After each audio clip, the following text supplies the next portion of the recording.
등기비하고 뭐 빼고 한 1,000 얼마 들어갔거든요. 5,600 대출을 받았거든요. 1,500에 월세 20만 원짜리 사무실을 얻은 거나 마찬가지예요. 그게 7천만 원짜리가 아니잖아요. 그러니까 그런 유리한 점이 많이 있죠. 제조업뿐만이 아니라 대출. 예를 들어서 5억에 한 2,500 정도 벌 수 있다 그러면 당연히 5억 대출 받아서 그걸 해야 되는 게 맞잖아요. 예. 그런 유비무한 부동산이 있으면 대출이 많이 나오니까. 감정가에 2년 동안만 사업 잘 해놓으면 80%까지 나오니까.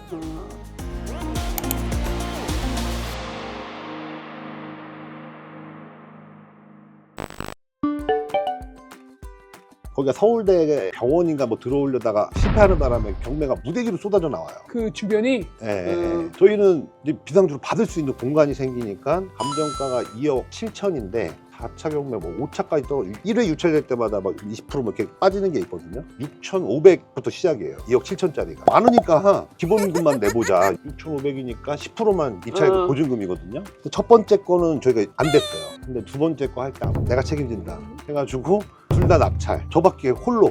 저 혼자 했거든요.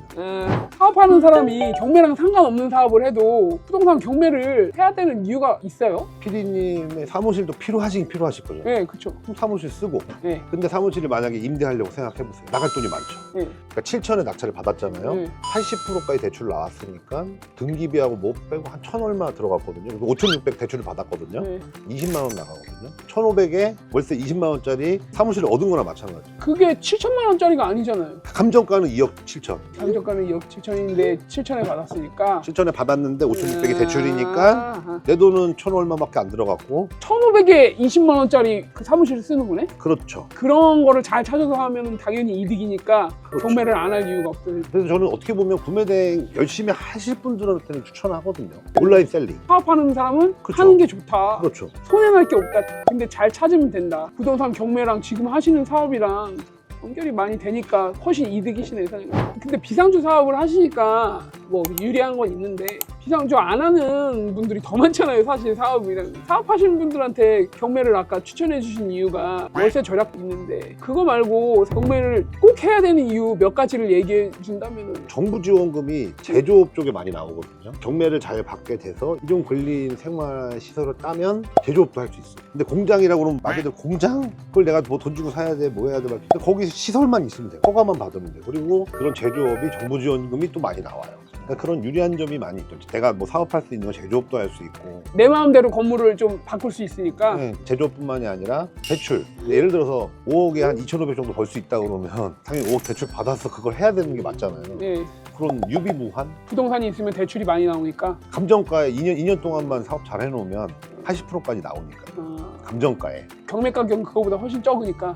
그렇죠. 제일 그 경매를 하려면 리스크가 있다고 생각하는 게 시세보다 물론 싸게 했다고 받았는데 부동산 경기라는 게 떨어질 수 있잖아요. 그래서 내가 산 것보다 확 떨어지거나 대출 80% 받아가지고 이자만 잔뜩 나가는데 이게 겁나서 못 받는 건데. 그러니까 수많은 사람들한테 한다기보다는 비상주만 할 수만 있으면 비상주를 또 알리는 거죠. 사장님 같은 경우는 사업이랑 연결 지었을 때 부동산이 떨어져도 그 네. 사업이랑 연결이 되니까 그거를 최소화할 수 있는 그 기준이 돼서 할 수 있다. 그렇죠. 그럼 사장님만의 부동산이 그래도 이제 떨어질 만한 걸 굳이 사지는 않으실 거잖아요. 네. 사장님만의 노하우가 있으실 거 아니에요. 그래도 저기는 그래도 사면 부동산 가치가 올라갈 거다. 조금 비싸게 하더라도 그래도 저기는 가치가 있다.